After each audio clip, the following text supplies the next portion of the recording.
डंका बजा देन, झंडा लहरा देन, डंका बजा देन।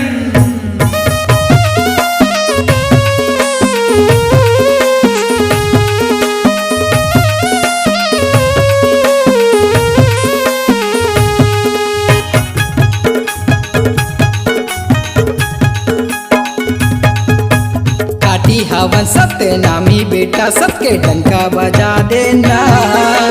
खाटी हवन सत्य नामी बेटा सबके डंका बजा देना। सत्य नाम संदेश निकाल के सादा झंडा लहरा देना। सत्य नाम संदेश निकाल के सादा झंडा लहरा देना। खाटी हवन सत्य नामी बेटा सबके डंका बजा देना। खाटी हवन सत्य नामी बेटा सबके डंका बजा देना। सत्य नाम संदेश निकाल के सादा झंडा लहरा देना।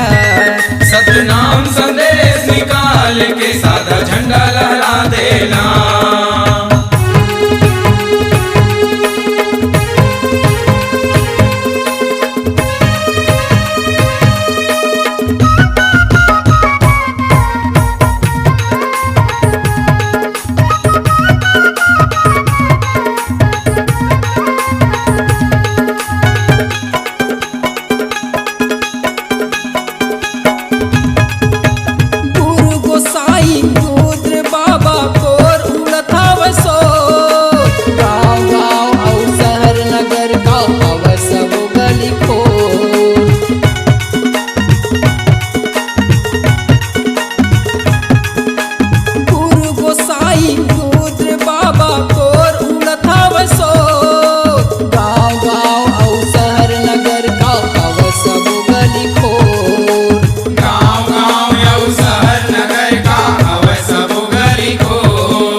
नाम पिता के दीना जला देना।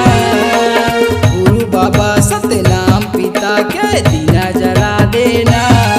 सत्य नाम संदेश निकाल के सादा झंडा लहरा देना। सत्य नाम संदेश निकाल के सादा झंडा लहरा देना।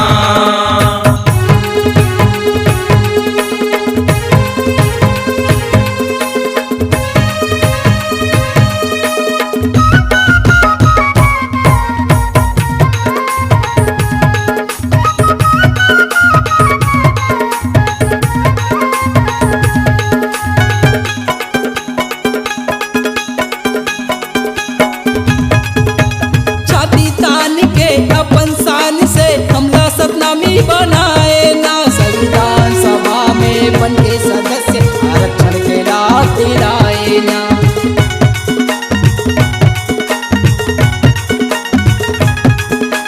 छाती तान के अपन शान से हमला सतनामी बनाए ना। संविधान सभा में बन के सदस्य आरक्षण के लाभ दिलाए ना। संविधान सभा में बन के सदस्य आरक्षण के लाभ दिलाए ना। जगत गुरु बाबा अगमदास सतनामी के मान बढ़ाए ना।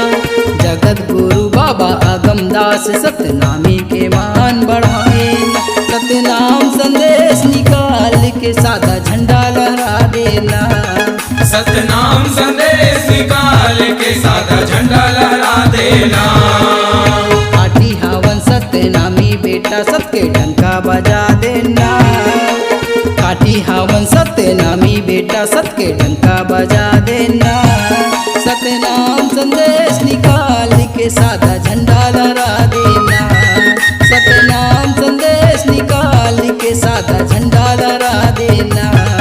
सत्य नाम संदेश निकाल के सादा झंडा लहरा देना।